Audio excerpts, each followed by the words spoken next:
Iny fanadihadiana ihany koa no manakatona ny lafiny ara-politika hiditra ao anatin'ny vaovao ara-tsosialy indray ary isika eo amin'ny tontolon'ny fananantany sy aditany tonga naneho ny firaisan-kinana izy ireo ary ny vondrona tetsy anoloany anteny Merandoholona androany ireo rehetra izay hiarany aditany indrindra moa ireo fokon'olona izay hiarany aditany amin'ireo karana sy sinoa. Fanadihadiana entiny Fano Rakotondratsimba.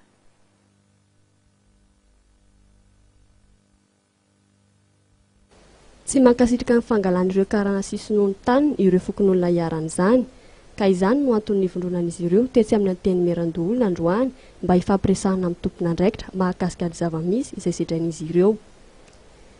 Ny fikambanana Fary izay mitarika azy ireo amin'ny fiarovana ny zony. Voalohany afaranay dia tsotra, tetavinay soraty amin'ny malagasy ny taniny. Tsy mitady zavatra be dia be zay tsy mila vaniny zay ary tsy ho avy any amin'ny hetsika hafa mihitsy zay fa dia hoe rehefa misoratra malagasy ny taniny dia noeritreretinay. Ny tsindrinay manokana koa ankehitriny dia ny resaka fanotofana tany.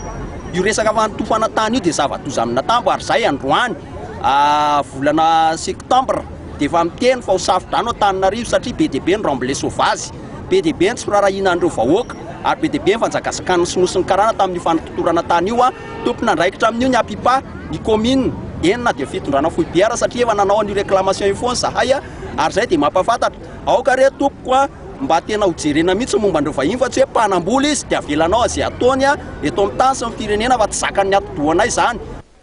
No amafisin'ny Front National ny Afary Malagasy fa vonina hanatanteraka hetsika ara-tsosialy izy ireo raha toa ka ilainy izany. Nambarany ihany koa ary fa tonga teny atoerana iona tamin'ny tompon'andraikitra ireo avy any Analavory, Akazobe, Mandraka. Azo lazaina ho mahazo vahana tokoa ny resaka tany amin'izao fotoana izao. Efa nisy ny dingana izay nataon'izy ireo ary tsy hijanona amin'izany izy ireo mandra-pivahan'ny olana. Nandritra ny fihaonana izay nataony tamin'ny tompon'andraikitra eo amin'ny Voamera misahana ny fanajahiana ny tany anivon'ny CST dia nanambarany fa mbola hitony fifampidiniana.